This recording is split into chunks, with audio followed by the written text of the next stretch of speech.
বড় একটা প্রশ্ন করতে চলেছি। এই সংসারের সব থেকে বেশি সুখী কে? এবার কেউ বলবে সেই ব্যক্তি যিনি সব থেকে বেশি ধনী, যার কাছে সব থেকে বেশি ধন আছে, আভূষণ আছে, স্বর্ণ আছে। কেউ বলবেন কোনো রাজ্যের রাজা, কারণ তিনি শাসন করতে পারেন, তার আদেশ ছাড়া কোনো কাজ সম্ভব নয়, ইত্যাদি ইত্যাদি। এর উত্তর যদি আমি দিই, তাহলে এটুকুই বলবো, সংসারের সব থেকে সুখী ব্যক্তি হলেন তিনি যিনি সন্তুষ্ট। তার কাছে সন্তোষরূপী ধন আছে, যা তাকে সুখী রাখে। এবার এই সন্তুষ্টি সেটা কিভাবে আসে জীবনে? এটা আসে ধৈর্যের কারণে। ধৈর্যের এই অনুভূতি অত্যন্ত শক্তিশালী। এই ধৈর্যই কিন্তু আমাদের ধরিত্রীকে ধরিত্রী মাতা করে তোলে, কারণ ধরিত্রী মাতা ধারণ করেন, সহ্য করেন, ধৈর্য ধরেন এবং নিজের কর্ম করতে থাকেন। সেটা ধৈর্যই ছিল মাতা সীতার মধ্যে, যা রাবণের অন্ত করে দিল। এই ধৈর্যের কারণেই নারায়ণ কুর্ম অবতার ধারণ করেছিলেন, বড় একটা পর্বতকে পৃষ্ঠে ধারণ করেছিলেন এবং সমুদ্র মন্থনকে সম্ভব করেছিলেন। সেই জন্য সর্বপ্রথম মনের মধ্যে ধৈর্যকে নিয়ে আসুন। এই ধৈর্যই আপনাকে সন্তুষ্টির পথে নিয়ে যাবে, আর এই সন্তুষ্টি আপনাকে লোভ, মোহ এবং লালসার পথ থেকে দূরে নিয়ে সুখের পথে নিয়ে যাবে। আর তখন এই মন প্রসন্ন হয়ে বলবে, রাধা রাধা। এই সংসারে এমন কখনোই হবে না যে আপনি কিছু একটা করলেন কিন্তু তার মূল্য আপনাকে দিতেই হলো না। যে কোনো কাজের জন্য, যে কোনো কর্মের জন্য আপনাকে মূল্য দিতেই হবে। প্রকৃতিও আমাদের এটাই শেখায়। আকাশে দেখুন সূর্যকে, প্রত্যেকদিন আমাদের প্রকাশ প্রদান করেন। এনাকে সূর্য নারায়ণ বলা হয়। ইনি কি মূল্য প্রদান করেন? নিজে জ্বলতে থাকেন। ধরিত্রী মাতা, এই ভূমি, ইনি কি মূল্য প্রদান করেন? প্রহার সহ্য করেন। আমরা এই ধরিত্রীতে প্রহার করে মাটি খুঁড়ে তাতে বীজ বপন করি, তবেই আমরা অন্ন লাভ করি, তবেই ফসল পাই। জীবনে যদি আপনাকে সফল হতে হয়, সম্মান পেতে হয়, যশ পেতে হয়, তাহলে আপনাকে মূল্য দিতেই হবে। যদি আপনি সাফল্য লাভ করতে চান, তাহলে দিন রাত আপনাকে ত্যাগ করতে হবে, যেখানে সমগ্র সংসার সন্তোষ অনুভব করছে, আর আপনাকে করতে হচ্ছে পরিশ্রম। যদি আপনি সম্মান প্রাপ্ত করতে চান, তাহলে আপনাকে সেই সুখ ত্যাগ করতে হবে যা সবার কাছে রয়েছে। যদি আপনি যশ লাভ করতে চান, তাহলে নিজের অন্তরকে মেরে ফেলা আপনাকে শিখতে হবে, তবেই আপনি যশ লাভ করবেন।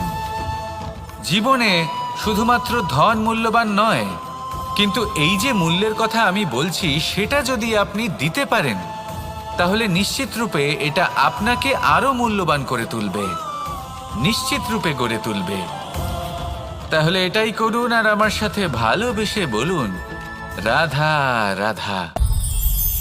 असतो मा सद्गमय, तमसो मा ज्योतिर्गमय, মৃত্যুর্মা মৃতঙ্গময়। জ্ঞান সেটাই যা অসত্য থেকে সত্যের পথে চালিত করে। প্রকাশ সেটাই যা অন্ধকার থেকে আলোর পথে নিয়ে আসে। জীবন সেটাই যা মৃত্যু থেকে অমরত্বের পথে নিয়ে যায়। এবার এই তিনটে, জ্ঞান, জীবন এবং প্রকাশ, একই রকম। শূন্য থেকে এর উৎপত্তি হয় এবং আস্তে আস্তে আপনার জীবনে বিস্তার লাভ করে। এবার আমরা এটাই ভাবি যে কেমন করে এই তিনটিকে আগলে রাখা যায়। এর উত্তর হলো, এদের আগলে রাখার প্রয়োজনই নেই, ভাগ করে দিতে হবে। কোনো বৃক্ষকেই দেখে নিন, একটি বৃক্ষ অনেক বছর ধরে বেঁচে থাকে।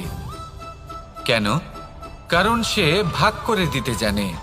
সে নিজের বীজ ছড়িয়ে দেয়, এই ধরিত্রীতে দেয়, সেই বীজ যা অঙ্কুরিত হয়ে এক নতুন বৃক্ষকে জন্ম দেয়।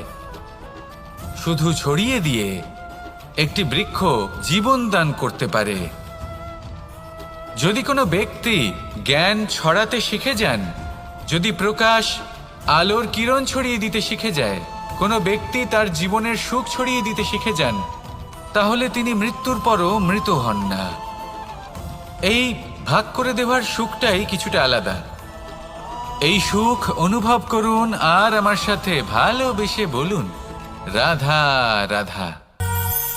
এই সংসারের সব থেকে বড় যুদ্ধ কোনটা? দেব-অসুরের যুদ্ধ, যা অনেক বছর ধরে চলেছিল, নাকি রাম রাবণের যুদ্ধ, নাকি মহাভারত? না, সংসারের সব থেকে বড় যুদ্ধ হলো সেইটা যা নিজের সাথে লড়া হয়, নিজের মনের সাথে লড়া হয়, নিজের অন্তরের সাথে লড়া হয়। এটাই সব থেকে বড় যুদ্ধ। এবার নিজেই দেখুন আপনার সব থেকে বড় শত্রুকে। আপনার স্বার্থ, আপনার কামনাগুলি, আপনার অহংকারগুলি, যা আপনাকেই নষ্ট করে দেয়। যদি এদের ওপর আপনি বিজয় লাভ করতে পারেন, তাহলে ধরে নিন এই সংসারে সবার উপরে আপনি বিজয় লাভ করতে পারবেন। এই সংসারে কেউ আপনাকে পরাজিত করতে পারবে না। কিন্তু তার জন্য প্রয়োজন অনুভূতির। অনুভূতি ভালোবাসার, অনুভূতি অনুপ্রেরণার।